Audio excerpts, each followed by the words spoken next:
Hi there, Andrew Bell with you.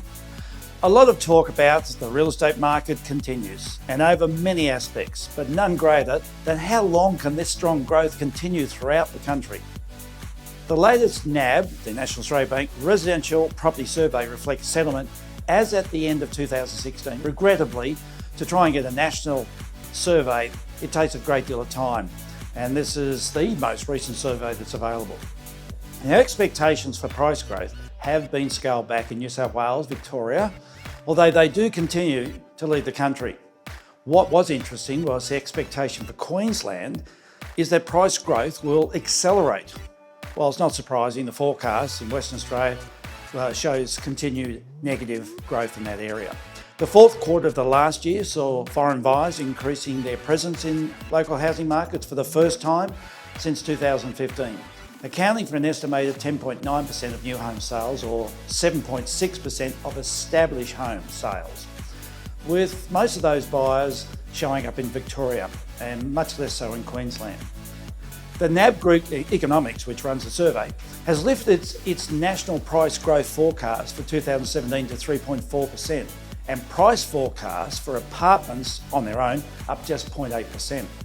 However, the NAB chief economist Alan Oyster says he expects the housing market to cool noticeably in 2017, especially for apartments. He's of course talking in terms of a national perspective rather than region by region, and be quite different in different segments.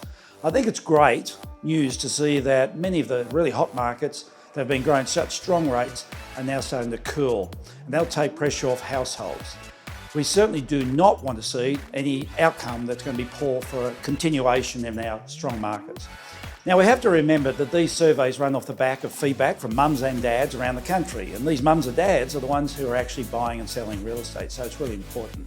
The overall confidence amongst the surveyed people shows that it has improved a little by state. Confidence has improved in Victoria and Queensland relative to the last survey, but this was offset by much weaker confidence in South Australia, Northern Territories, and a small fall in New South Wales.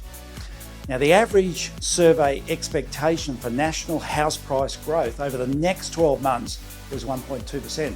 And interestingly, the average survey expectation for house price growth in the 2 years from now was pretty solid, not forecasting any sort of drop.